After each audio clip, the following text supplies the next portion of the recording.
Então, quando se usa os displays, o acionamento não se faz diretamente pelos segmentos. Normalmente a gente usa algum tipo de circuito, um decodificador, que através de alguma codificação numérica transforma o código numérico numa ação de liga e desliga dos segmentos. Então, esse circuito é chamado de decodificador. Pense no caso do número BCD, então ele vai ser um decodificador BCD para 7 segmentos. Basicamente, a tabela verdade dele consiste em 10 linhas. Imagine um número BCD de 4 bits, então eu vou ter aqui 10 combinações possíveis, onde cada combinação vai gerar uma ação. Essa ação é traduzida pelo liga e desliga dos segmentos. Se o código for 0, 0, 0, 0, então ele deverá ligar os segmentos A, B, C, D, E, F e desligar o G, e assim por diante. Se for 9, ele vai desligar o segmento E. Os códigos, as combinações de código subsequentes ao 9, do 10 ao 15, elas não têm sentido prático, no caso do número BCD de 4 bits. Portanto, nenhum segmento será acionado, porque aqui está fora da área de representação BCD. A implementação desse tipo de circuito é muito simples, porque basicamente são 7 funções de 4 variáveis. E aí, usando as técnicas que a gente já estudou, você chega facilmente nessas equações usando talvez algum tipo de algebrismo ou mapa de Carnot. Portanto, a implementação com portas lógicas é muito simples, só que é custoso, seria uma coisa grande. Então, na prática, não se faz esse tipo de decodificação usando portas lógicas. Se utiliza circuitos integrados específicos, como, por exemplo, esse daqui, o 7447. Esse é um circuito que transforma um número BCD no equivalente em termos de acionamento de 7 segmentos. Então, ele tem as entradas, as 4 entradas e as 7 saídas. Além disso, ele tem aqui um controle do teste dos LEDs e do cascateamento, quando você tem números com mais de um dígito, você às vezes quer que os zeros à esquerda se apaguem para você visualizar melhor o número. E aí ele oferece aqui 2 sinais para esse tipo de controle. Esse decodificador, ele é um decodificador projetado para acionar os LEDs em 0, portanto ele tem que ser usado num display anodo comum, e você tem que acrescentar, obviamente, aqui os resistores em série de cada um dos LEDs. Vamos dar uma olhada aqui num circuito.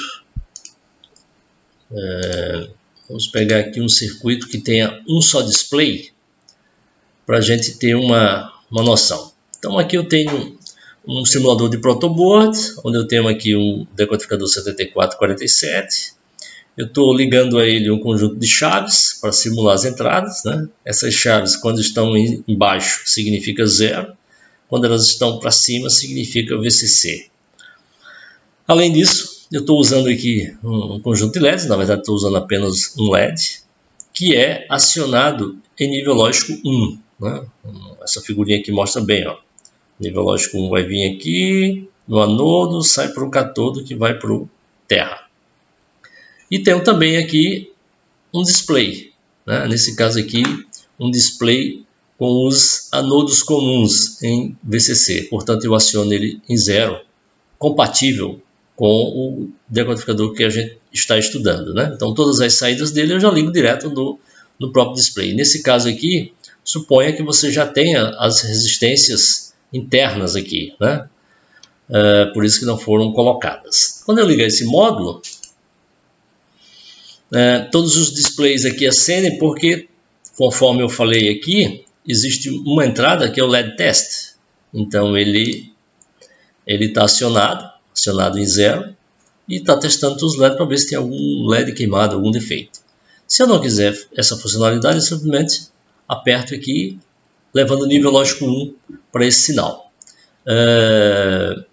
O outro sinal que aparece aqui na chave é o sinal de RBI. tanto o LED test como o RBI são ativos em 0. Então, como ele está em 0, ele está ativo. Qual é a funcionalidade dessa entrada? Caso a entrada do código BCD, que são essas 4 chaves, represente o número em 0, ele apaga o display. É essa a funcionalidade. Se eu quiser ter essa funcionalidade, deixo em 1.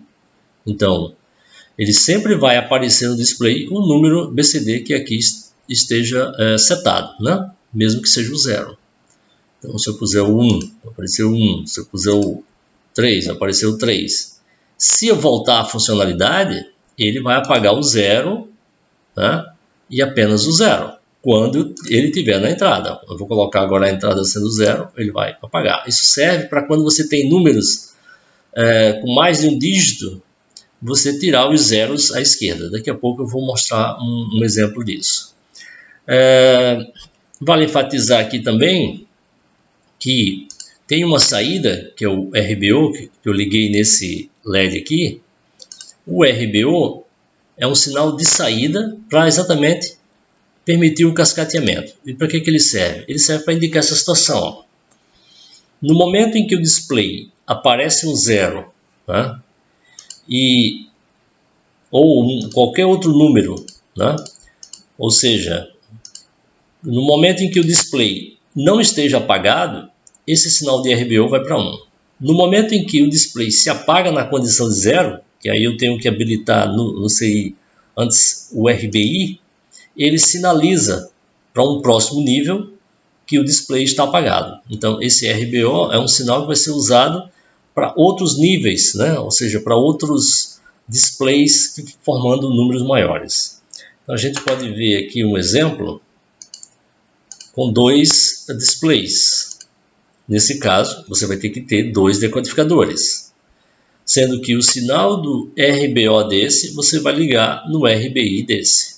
Então, vamos supor que eu tenho aqui, vou tirar os 2 do LED test, ok? O mesmo LED test está sendo ligado para os 2, e vou desabilitar o RBI. Quando eu desabilito o RBI, eu posso ter aqui 2 zeros. Né? Eu tenho aqui um número 0, aqui um outro número 0.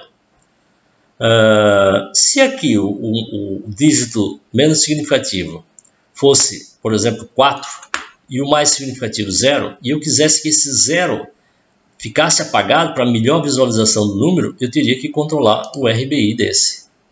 Controlando o RBI desse, o RBO passa a informação para o nível seguinte, dizendo se está apagado ou não. Nesse caso, ele está apagado e o próximo nível é um dígito 4. Né? Obviamente não vai apagar. Agora, suponha que esse aqui também seja 0.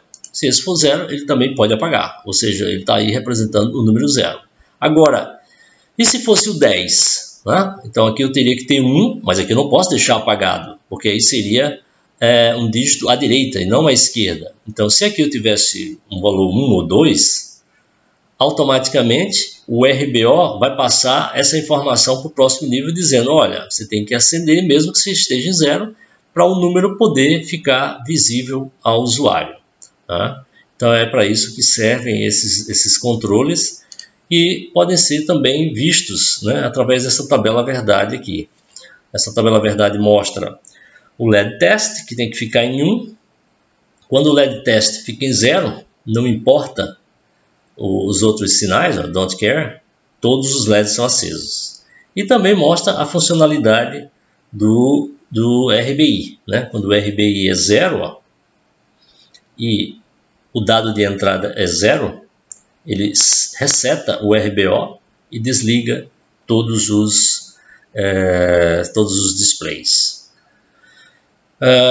Então, quando você vai usar no modo cascateamento, né, você tem que ter, obviamente, no mínimo 2 7447, e você liga nesse formato.